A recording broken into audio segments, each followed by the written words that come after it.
This is the Storyworks Roundtable, where we have conversations about craft, because becoming a successful author begins with writing a great story.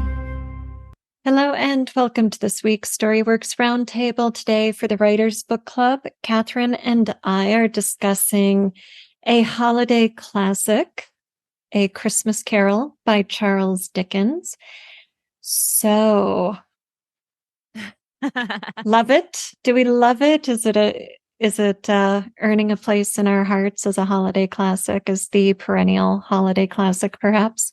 Man, I mean, it's been redone so many times for movies and TV, and changed enough, I think, that people may or may not actually recognize some of what's in the book versus what they grew up with, maybe with the Muppets Christmas Carol. Well, you can't expect the Muppets to be faithful to anything. No. But there's a number of well, I mean, when I was growing up, my mom used to watch one that was so terrifying, traumatizing, when the Ghost of Christmas Future comes out. So I think it's worth the read to compare to what you've seen on TV and, to kind of get the Dickens flair on it, because he definitely has his own brand of humor and absurdity that he throws in there. And I think I love it. I love it. I'm all for it. Yes. Yeah. Okay. Let's see if I can remember all the things you touched on that I want to touch on. Right. No, that's great. So as I was reading this, I was actually thinking, oh, wow, the adaptations that are in my mind are really true to the story. And this is such a short work that you could even just turn it into a script. Oh, totally. Verbatim, basically, like turn the description into stage directions or setting design and instructions. And much of it is in dialogue. So I was very impressed by how faithful my memory is. I haven't seen an adaptation recently, although I've started seeing billboards for the Guthrie's production of A Christmas Carol, and it's being promoted on the radio and stuff. And I was like, oh, there you go. Oh, yes, it is the annual favorite. Here it comes. Yeah. I think maybe I've seen more interpretations than adaptations, if that makes sense. Right. What sticks in my mind is Henry Winkler's Scrooge, which might date me. I don't know. Do you even know who Henry Winkler is? I feel like I should know. Like, the name is ringing bells. But like I said, my mom used to watch these when I was growing up, and like some of them were downright like dark. Yeah. Like, there was some stuff, but I mean, the book is pretty heavy in and of itself. So. Heavy and light. Give you a hint. The Fonzie? The Fonz? And Happy Days? Sorry. Ruin it for Alida right now. Oh, no. God. Wow. No, it's okay. Just stick me on that timeline way back there. All right. Somebody listening totally gets that. Yeah. Okay. So a bajillion adaptations, truly a great story that stands the test of time. You mentioned his humor and absurdity. That definitely jumped out at me. So let's talk a bit about the voice and style that Dickens, the author, presents to us. Yes. I highlighted numerous passages where he's just, okay, I'm going to start by saying this language is dense. And depending on your working vocabulary, can be a little bit tricky to get into. So you might need to, take a minute and to get into that language. But then once you can feel the language, you can start seeing that humor. So this is right in the very beginning when it's describing Scrooge's house. And he says, one could scarcely help fancying it must have run there when it was a young house, playing at hide and seek with other houses, and have forgotten the way out again, It was old enough now and dreary enough for nobody lived in it but Scrooge. But I just love that. It ran and played hide and seek. I know. And nobody found it. It just got stuck there. It just got stuck there. Like, oops, this poor house. Yeah. Oh, I know. The descriptions like that are brilliant. And so humorous. And you're right about the language. This was published written in 1843. I guess the fall of 1843, and published in that December. He wrote it in 6 weeks, which, impressive. But also makes sense to me because it is such a yarn. Like I can see once he's in that narrative flow and running with it, it might be fun. It might be a romp to actually write this. And if it's only 60 pages or so, 60 to 100 pages, I don't know what the word count is. But we were referencing different editions seem to run 60 to 100 pages. Yes. You could certainly knock that out and get a revision in within 6 weeks if you're focused on it. Yeah. Well, for Dickens, this would have been a short story. I mean, because he's quite long-winded in most of his work. So yeah. Well, and his descriptions are lengthy. Yeah. If you took out some of the language, if you trimmed it back, if Hemingway wrote this, it could be cut in half. If Hemingway wrote this. Yeah. Yes. So one of the things connected to the humor and also the voice and style that really struck me is that this is, I think, meant to be read aloud and shared with people. This narrator is clearly an essayist or a storyteller narrator. And so reading this, I could just imagine a Victorian family sitting around the fire.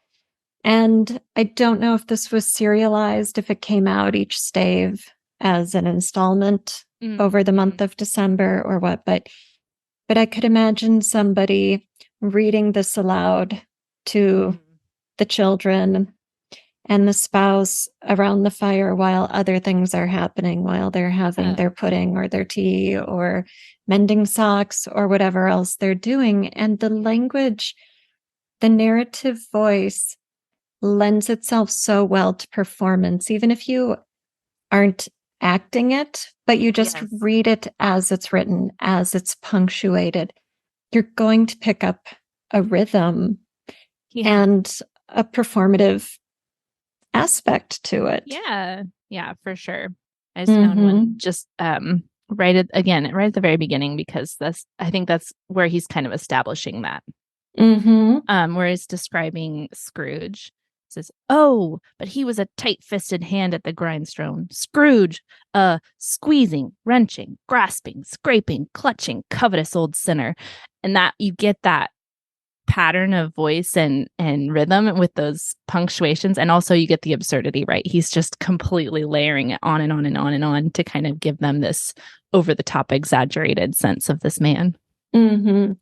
Right. I highlighted that too. That's what I was going to turn to as well. No, perfect. Great minds think alike. Yeah. And also speaking of him going on at length somewhat, but also the humor, the way he introduces characters.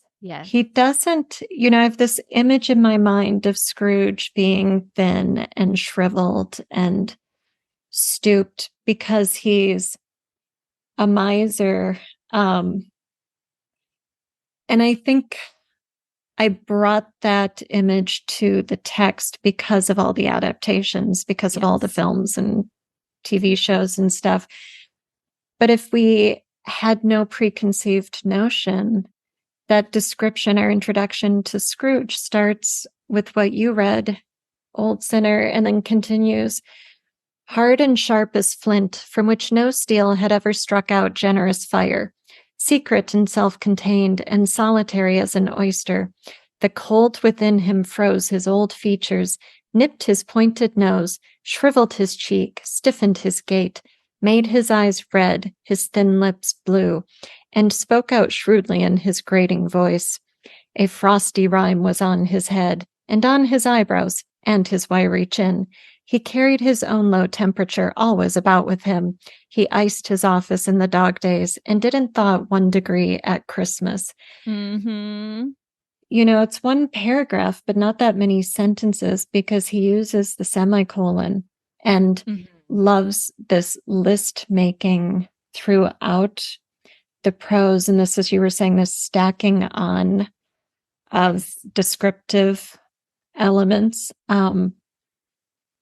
And it makes this portrait fun to take in. Mm-hmm.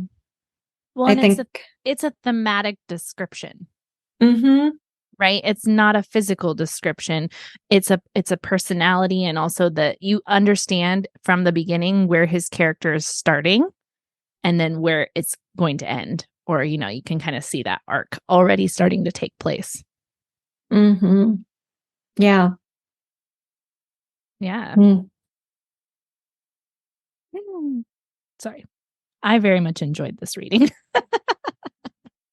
Yes, and very timely.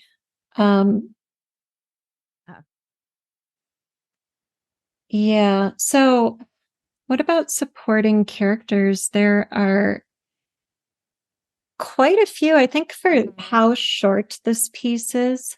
It's a really good example of the use of supporting characters. If we think of the pyramid, you know, you've got Scrooge at the top, and then there's Bob Cratchit, right?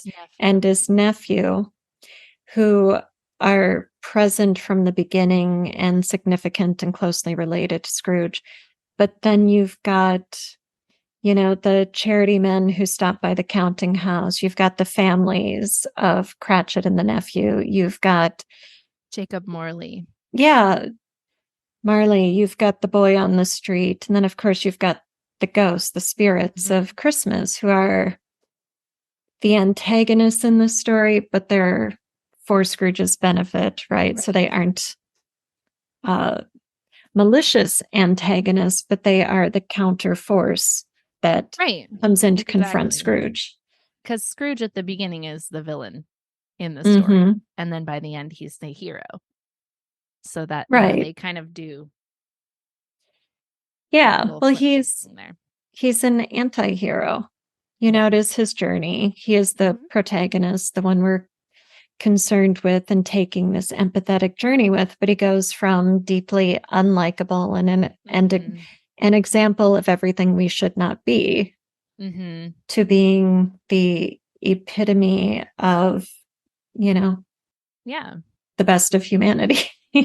Yeah. And you could say that the ghosts of, you know, past, present, and future were part of that, you know, change. But I would argue also that without Bob Cratchit and his nephew, I don't think that change would have happened either, because his nephew showing up at the beginning reminds him that there are still people that care for him, right? And so he has an open door back into humanity. And without his nephew there, like, how else would he enter back in to society? And then without Bob Cratchit and him being sympathetic and him still having compassion for Scrooge, even though Scrooge is a terrible boss, right?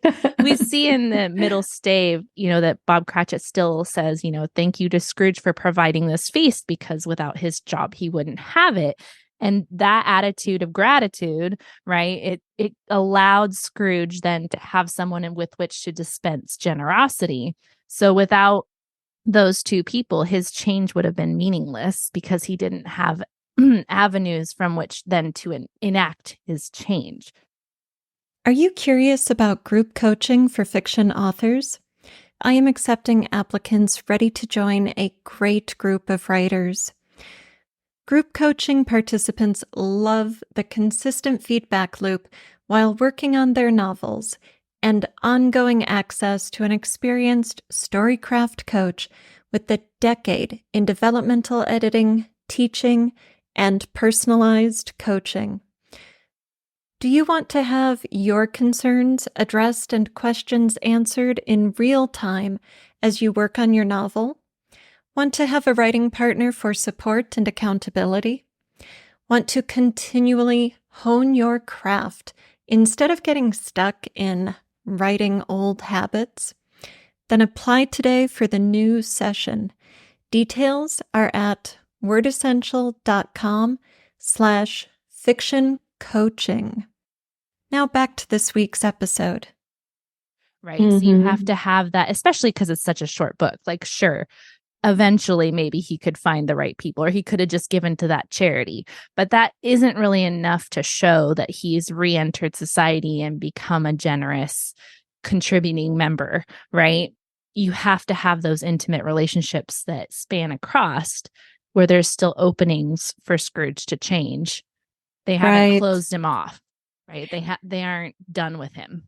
Right. Well, and it makes his transformation, his gifts at the end, significant. If those two characters weren't in his life, as you just described, he might throw coins off the balcony or something, and there'd be a frenzy below as people scramble to pick them up, but there would be no relationship between Scrooge and the people benefiting from him. And so this way we have the strengthening of human ties, which is what the story is all about. So even though Scrooge is a greedy miser, his transformation, generosity is an expression of his humanity. It's not about generosity in and of itself, and even Cratchit is generous of spirit, as you described that scene where he thanks Scrooge because he's able to provide this this Christmas dinner, and even his own wife and children are like yeah, not so much. Right. Yeah, and his nephew too stands out alone at the party, where he talks about Scrooge and how he'll never stop inviting Scrooge to Christmas dinner, even though every time he's rebuffed, right? And everyone else thinks he's nuts, but he's like, nope, this is as it should be. Yeah, exactly. And I think, again, it's like those were, if we didn't care about it, like you said, he could just throw coins off. And he even does that. He has the charity that shows up at the beginning that he rebuffs, and then he does provide for the charity, but that just has less meaning. Right. And in fact, the meaning for that to me was he sees the guy and he literally has this line. I probably can't find it fast enough, but he's like, I have to go do this, right? Like, he's gonna look at me and he's gonna remember how mean I was to him, but I have to go make that right. Not that he has to go provide for the charity necessarily, but that he has to go he has to repair the relationship between him and this man. And then through that, then also provide for the charity. So again, it's that connection, reconnecting with humanity, reconnecting with society, becoming, a contributing member in some ways, which he wasn't before. Yeah. So let's talk about the ghosts, the spirits of Christmas, past, present, and future. This is a great ghost story, actually. I mean, it's a Christmas story, but it's also a ghost story, and it's quite creepy. He does a really good job when they're definitely not human, right? They're very supernatural. They have a lot of supernatural elements. They're things that cannot have been possible, right? It's not just like he took a human being and transliterated them into a ghost person. Right.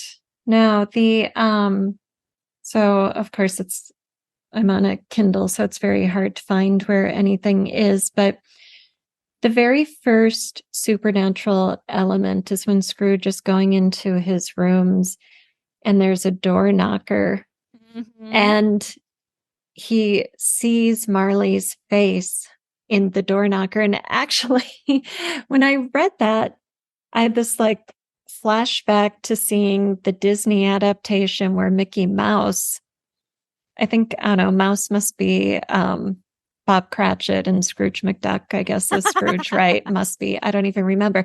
But I remember the animation of the door knocker transforming into like Pluto or Goofy or something. I don't know. It's funny. Yeah, I've got it right here. He says, having his key in the lock of the door saw in the knocker without its undergoing any intermediate process of change, not a knocker, but Marley's face. Paragraph break. Marley's face. So just repeating it, which is kind of a cool way of, emphasizing. It was not an impenetrable shadow as the other objects in the yard were, but had a dismal light about it, like a bad lobster in a dark cellar.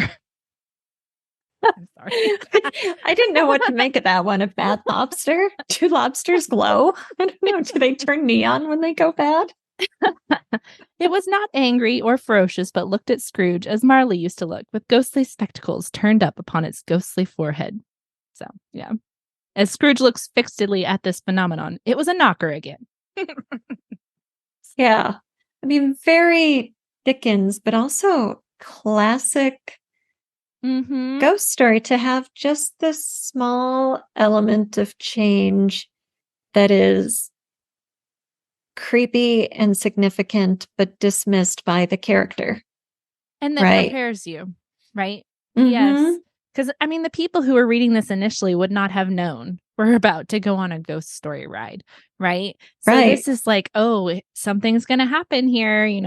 Marley's going to show back up. Yes. I also love in this same description of his house, it says that his stairs, you might have got a hearse up that staircase. Yeah. Just the death language is great. It is great.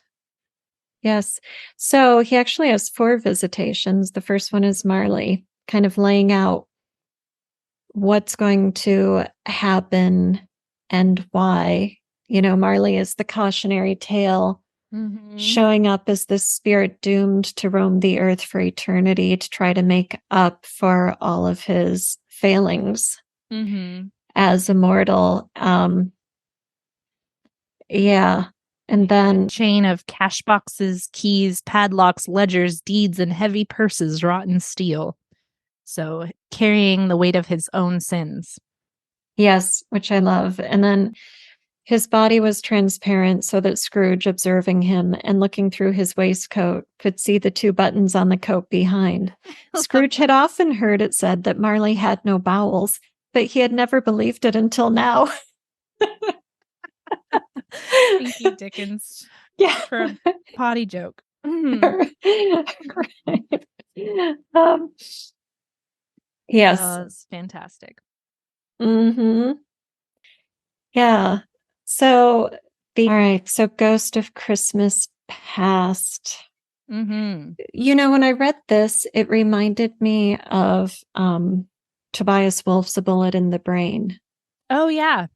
Yeah. Because you've got this really despicable, curmudgeonly, miserly character. But then when you see him as a child, you develop great sympathy for him and understanding that he wasn't always as he is now. And, I think we had to go into the deep past and see Scrooge's origins and develop this sympathy and liking for him and see how he changed in order, to believe his transformation at the end, but also to invest in the journey he goes on with the ghosts. Yeah. Well, and also you have to see that he was a better person at one point, to believe that he can go back to being that way. Like some people are just the way they are. And you're like, well, you see him as a kid and he's being a bully. You see him as, he never, accomplishes anything in terms of social status or so, you want to see him have a tender heart at some point. Right. And then why did that change in the first place? So sorry.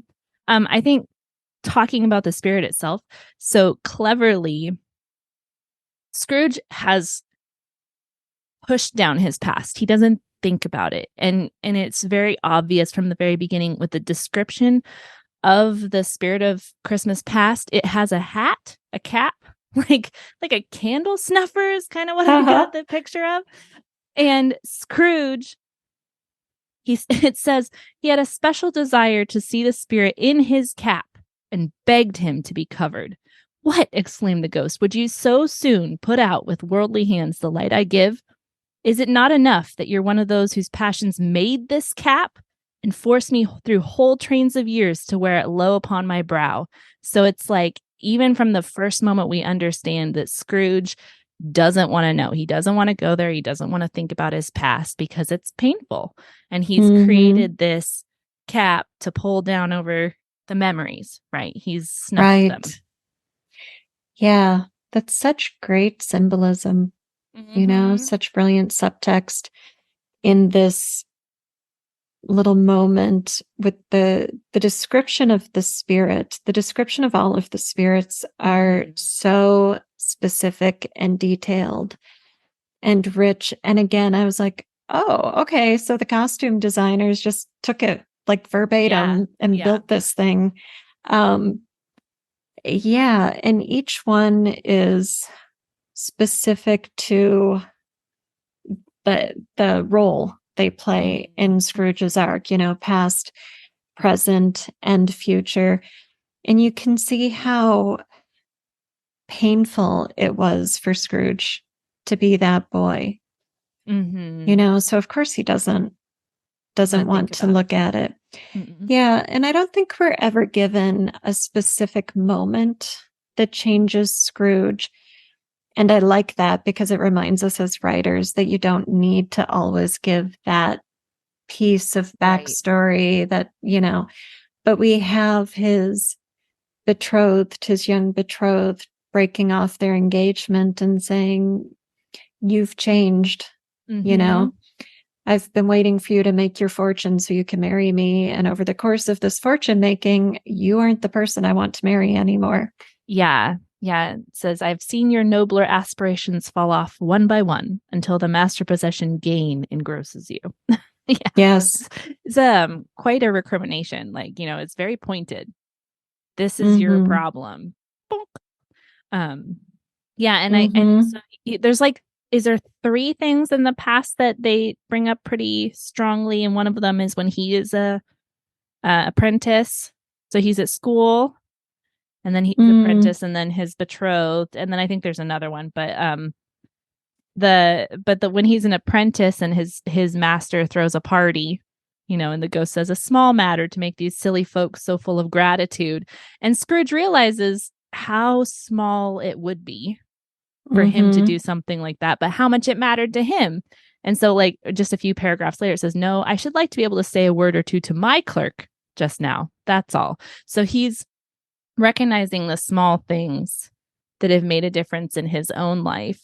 But he hasn't had a change yet, right? He's just starting to see where his life was impacted, etc. Right. Yeah, which is another thing that is so well done in this story, is that it's not like Scrooge goes along, you know, being dragged through this by the spirits, and then poof, at the end, he's changed by all of it. Even with the first spirit, we're seeing that turn starting to happen. Yeah, as he thinks of who he was and how Fezziwig treated him, and then he thinks of how he treats Cratchit in that moment. And at that point, he's not going to give Cratchit the turkey and the raise. No. But he's like, oh, I might have a kind word for this man, you know? Yes. Yeah. And if he did do where he just went through all this stuff and then the Grim Reaper shows up at the end and points to his grave and then he has a change of heart, it would strike as false, right? Like the only reason he's doing it is fear of death. And that's not the point here. Yeah. Yeah, that's a great point. That if you don't lay the groundwork as Dickens does through this tale, that shift at the end of the character arc can ring false. Yes. You know, we need to see the foundation of that change. And it would ruin the story if Scrooge's motivation for generosity at the end were fear of punishment, fear of Marley's fate. Yes. Mm-hmm. Mm-hmm. Well, and you see that kind of like move forward, step back in the end of the Ghost of Christmas Past, because he does then take the extinguisher cap and snuff him. And that's how he disappears, right? Because he's like, I'm done listening to this. I don't want to hear it. I don't want to remember. Mm-hmm. Mm-hmm. Yeah. So is this... Do you have that moment where he puts the... do. Can you read that? Yeah. It says, leave me, take me back, haunt me no longer. That's Scrooge. In the struggle, if that can be called a struggle, in which the ghost was with no visible resistance on its own part, was undisturbed by any effort of its adversary, Scrooge observed that its light was burning high and bright, and dimly connecting that with its influence over him, he seized the extinguisher cap and by a sudden action pressed it down upon its head. The spirit dropped beneath it so that the extinguisher covered its whole form, but though Scrooge pressed it down with all his force, he could not hide the light which streamed from under it in an unbroken flood upon the ground. And then he's back in his own bedroom. Yeah. You know, the light under the cap, it's a metaphor for Scrooge. We see him through this first spirit of Christmas Past, that he was a hurt child and a loving young man and a diligent apprentice who was festive and kind and loved by those around him. Right. But through his transformation, he pulled his own cap over himself and he hid his light from the world. He enclosed it. Yep. Right. But he has it. So at the end, when he cracks open, yeah, it just all comes pouring back out. Yep. And he can't fully hide it anymore at the end of this stave. Like he pulls it all the way down, but you can still see the light flooding out from underneath. Right. Yeah. Yeah. That's great. Go Dickens. Go Dickens. Go Dickens. All right. So Ghost of Christmas Present. This is a fun one because we get to be a fly on the wall at Cratchit's house and at the nephew's house and at all of these other Christmas celebrations, but Scrooge gets to learn how he's thought of and how people, relate to him. I mean, some despise him, some pity him, some just want nothing to do with him. Yeah. Yeah. And you see the spirit of Christmas manifest in all of these homes, the homes where people aren't connected to Scrooge, but he's just witnessing what's happening, and even out on a ship at sea and in a lighthouse, and in the mine, the mining village where the miners live.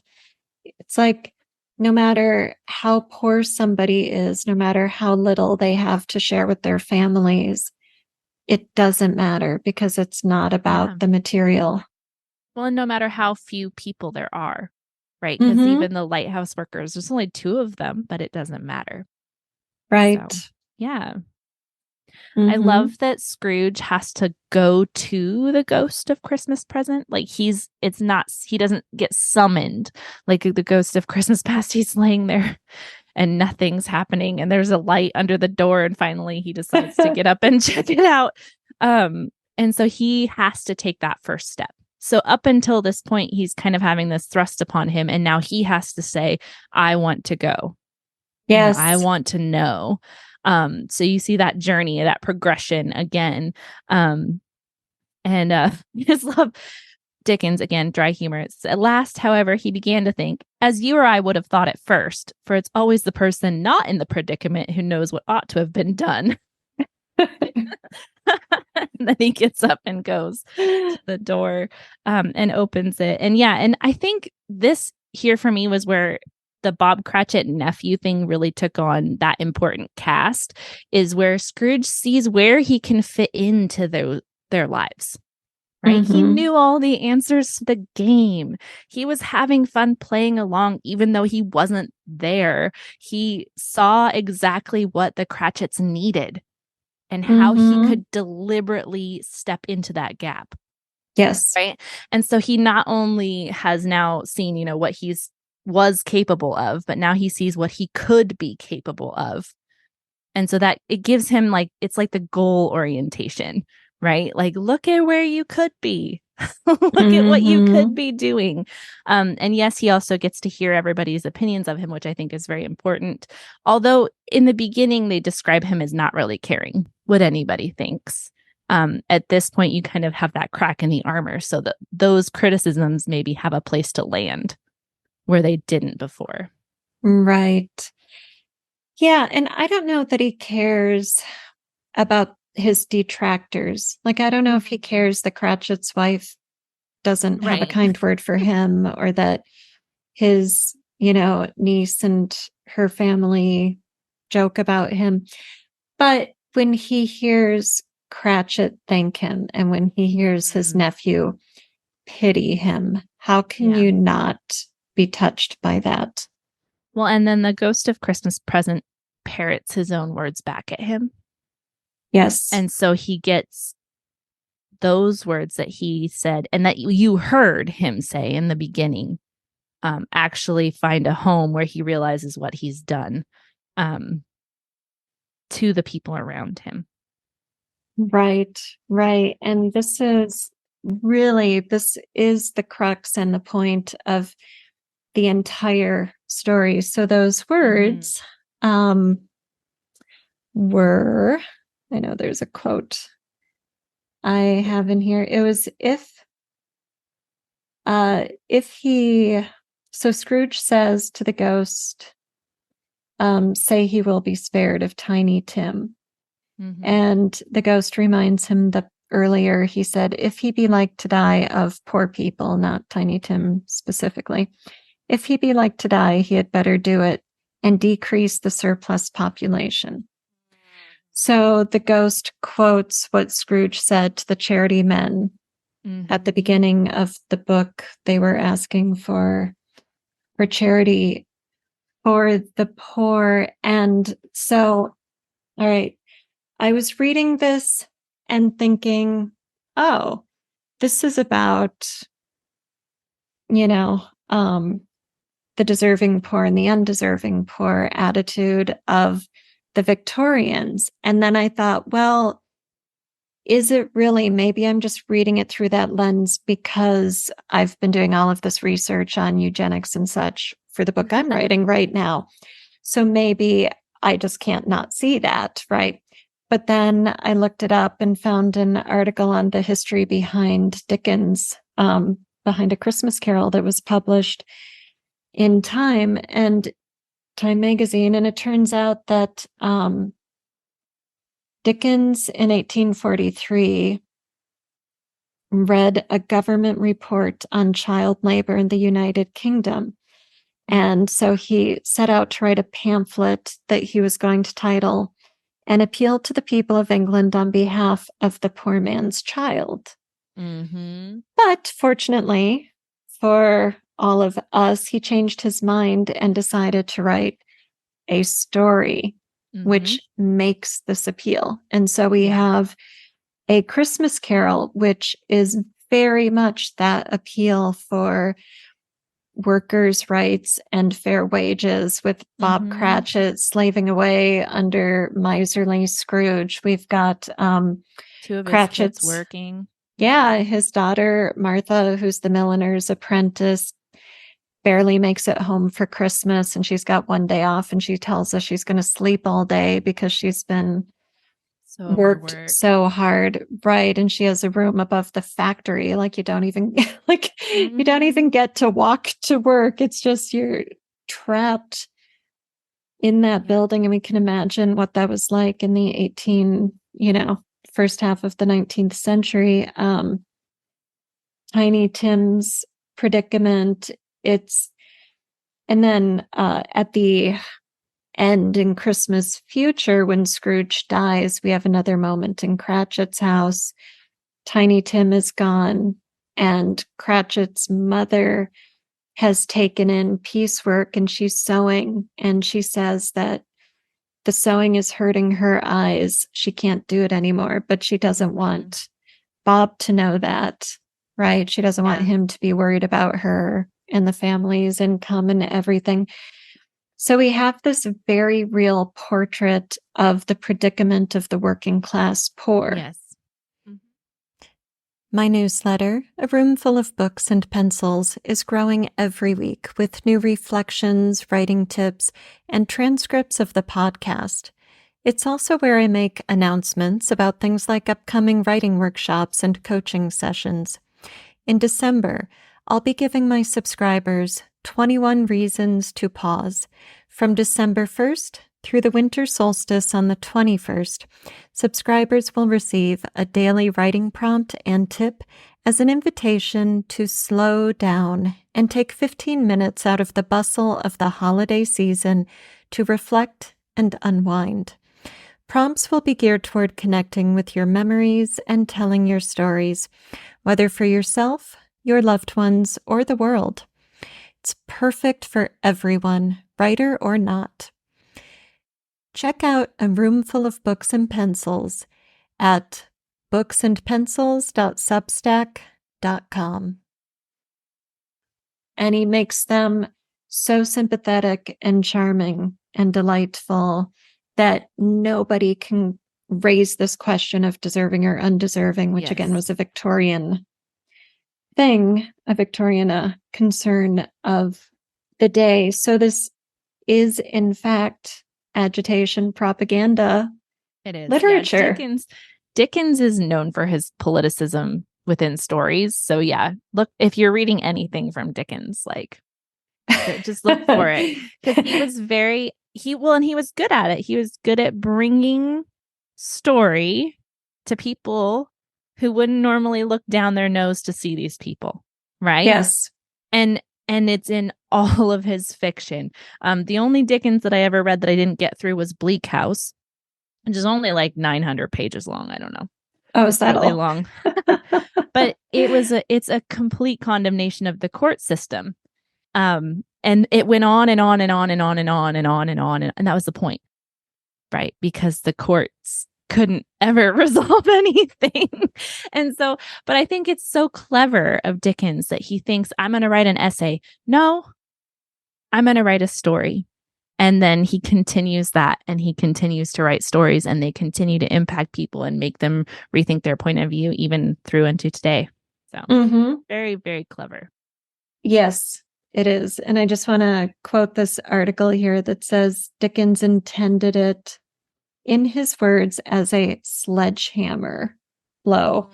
So when you think about our relationship with A Christmas Carol, it's very much a story about Christmas. It's about goodwill toward our fellow human beings. It's about generosity. It's about ending suffering by being part of a community and being neighborly and sharing and doing what you can for others, which we see everybody do throughout the story, not just Dickens at the very end, Scrooge at the very end after his transformation. And then reading it today with a mature perspective, and then finding this article that confirms it, it's like, oh, it's this other thing first, right? For Dickens, the purpose of this story is social commentary. Yes. Meant to incite social change. Yes. Right? And unlike the Russian authors doing a very similar thing at the same time, he didn't sit down and include a political debate in the middle of it. Scrooge and Marley.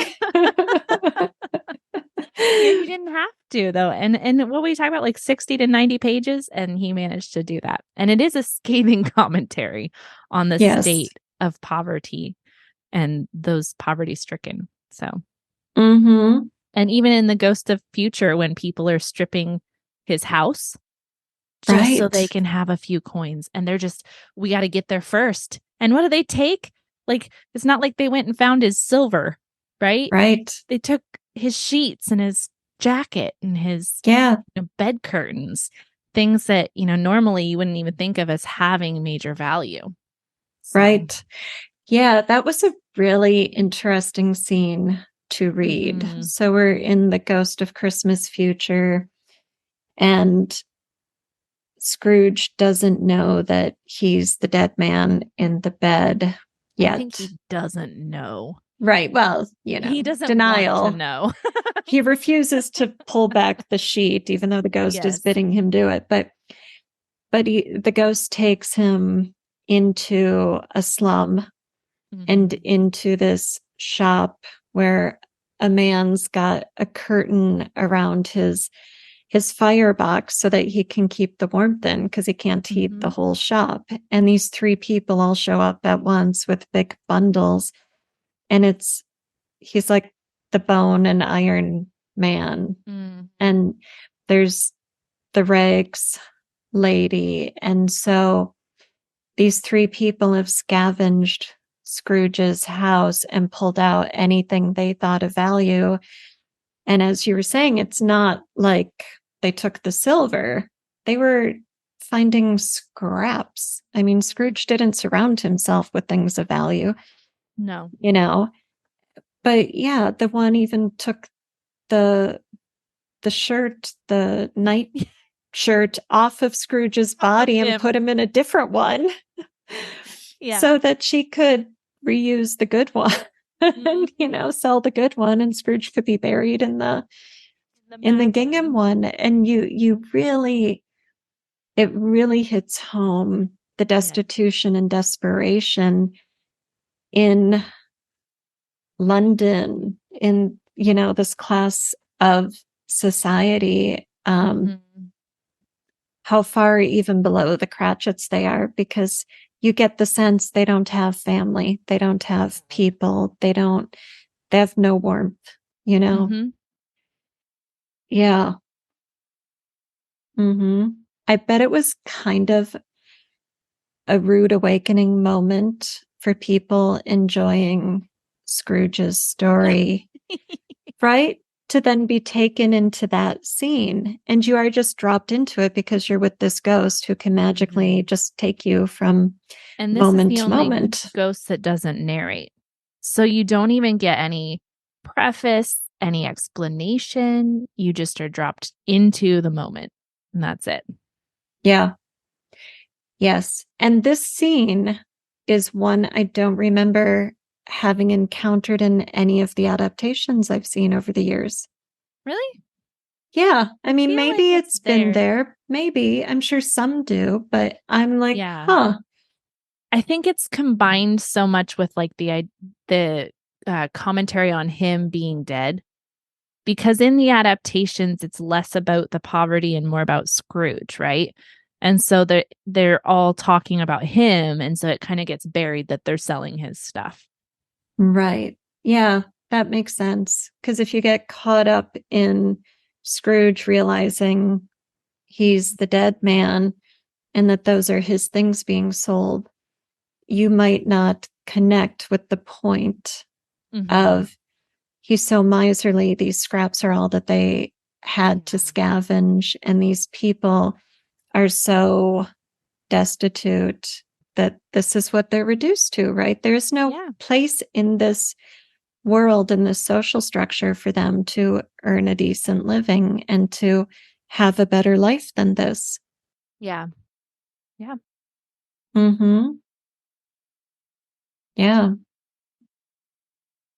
Sad. But very sad. Yeah. That's the point, right? The whole Ghost of Christmas Future is a very sobering chapter, whereas in the first two you kind of get light and you get merriment. Ghost of Christmas Future is very bleak.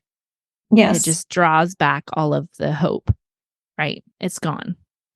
And even like Scrooge says in the beginning, he says that he hopes to see gave him a little surprise. He'd been revolving in his mind a change of life and thought and hoped he saw his newborn resolutions carried out in this. But he's not going to. He's going to see what would happen if he didn't change. Right. Instead. Yes. So you get the hope gone. Sorry, Scrooge. Yeah. It's very sober. Mm-hmm. It is. Yes. But, fortunately, that visitation ends as well. And Scrooge wakes up and it's Christmas morning. Yay. Yay. And he just changes, right? That's the best part. We don't have to have an interior monologue of what he's going to do. He just gets up and he just goes, and his actions show his change. Right. Which is fantastic. Yes. Well, and he's hooting and hollering and dancing and throwing open the windows and stuff, I love it. It's the beginning of the stave 5. It says, really, for a man who'd been out of practice for so many years, it was a splendid laugh, a most illustrious laugh, the father of a long, long line of brilliant laughs. Yes. And that's it. That's the change right there, right? He's all of a sudden, he's got joy, and he starts, like he said, whooping and hollering and throwing open windows, and then he laughs. Mm-hmm. And that's it. There's change happened. Change done. Yes, I do too. Yeah. I love that when he sends the turkey to the Cratchits, he does it anonymously. Yeah, he doesn't even go check on it. Nothing. Right. No, he's very generous with the boy he sends to the shop. He sends the guy carrying the turkey to the Cratchits in a cab. He pays for a cab, the turkey's anonymous. So we see that his change is real and profound. Yes. And then here's where he finds the man for the charity again. And he says, it sent a pang across his heart to think how this old gentleman would look upon him when they met, but he knew what path lay straight before him, and he took it.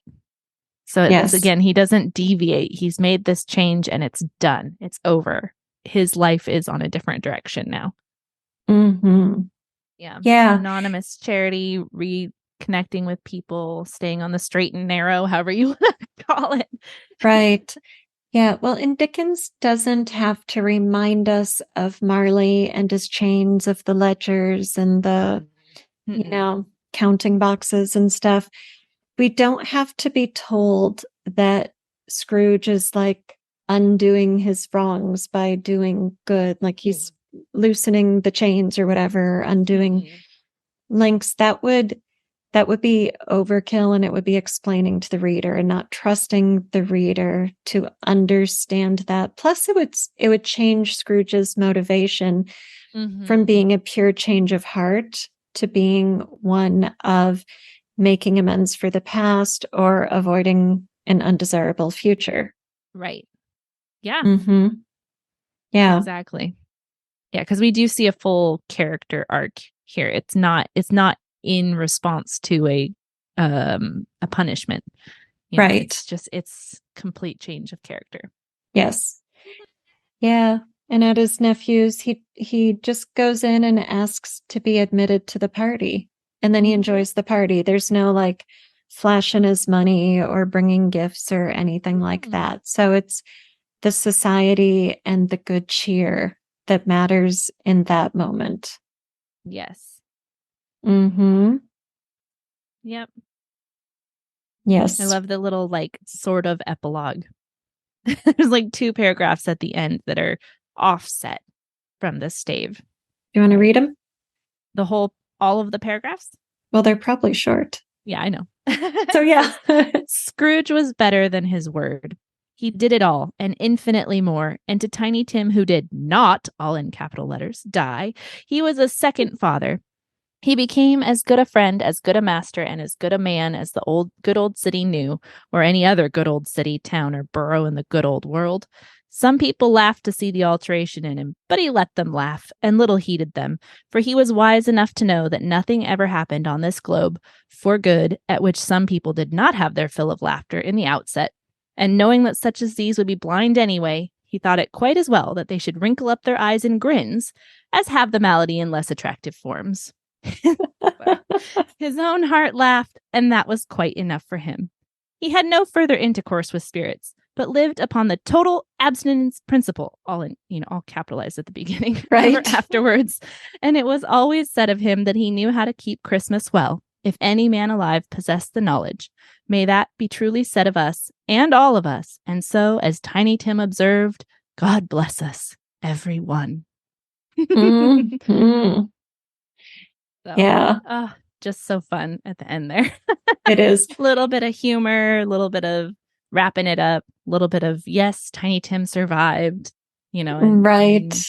That he, again, still doesn't care what people think about him. And he's glad that he can make them laugh because at least they're not frowning. And that's just it's just so fun. It is. Yeah. So does it inspire you? What writerly takeaways do you have from reading this? I don't know. Again, like it's just that combination of theme and allowing yourself to really, play upon a theme. It's obvious what it is, right? But it doesn't come hammering through like it's beating you across the face. It's still very much an enjoyable story, even though it's almost allegorical, right? It's very like almost like a parable, I guess. You know what it's trying to teach you. But it's done in such a deft, humor-filled way that it was a very enjoyable read. So finding that line between, saying what you want to say, because again, Dickens was opinionated and he wanted to tell people what he thought.